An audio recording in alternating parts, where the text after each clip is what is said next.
Bienvenue dans la section Flight Info. Nous allons voir ensemble comment remplir cette section à travers le vol que nous avons sélectionné. Les deux premiers paramètres, Waypoint et Flight Level, ne sont pour l'instant pas disponibles. Ils le seront lorsque l'onglet Plan sera rempli en entier. Le premier paramètre disponible est Dest comme destination. Ici c'est Rio, de code OSCI SBGL.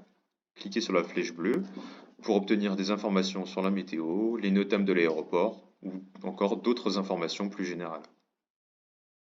Sélectionnez ou modifiez l'avion que vous voulez utiliser ici. Dans notre cas, c'est la 350-900. ETD comme la date de départ prévue. Ici, le 9 du mois à 20 h. Ici, la date prévue d'arrivée. De façon générale, nous ne remplissons pas ce champ nous-mêmes car nous ne connaissons pas la durée du vol.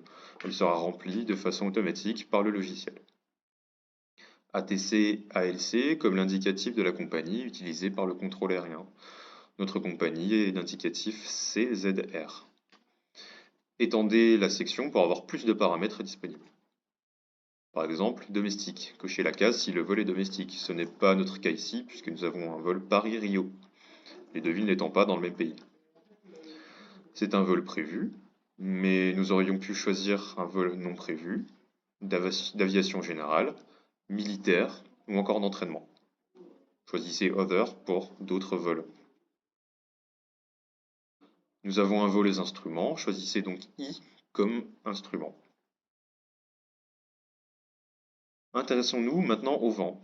Vous pouvez choisir les composantes de vent ici, allant de moins 200 à plus 200, moins 200 étant moins 200 nœuds de face.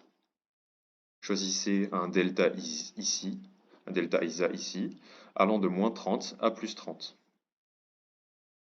Vous pouvez également choisir un système de prévision des vents ici, entre NWS et UKM. Choisissons par exemple UKM. Vous pouvez ensuite choisir une période de prévision des vents, en choisissant par exemple un mois précis, une saison, ou encore une période de l'année, l'année étant coupée en 4. On choisira par exemple la deuxième période de l'année.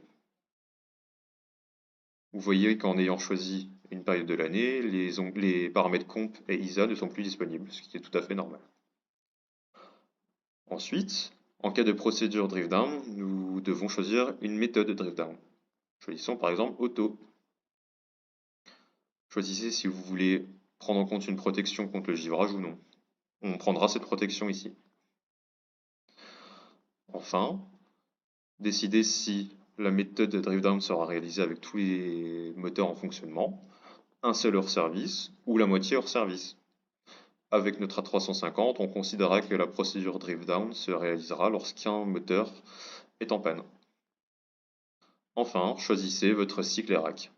Ici, ce sera 2302.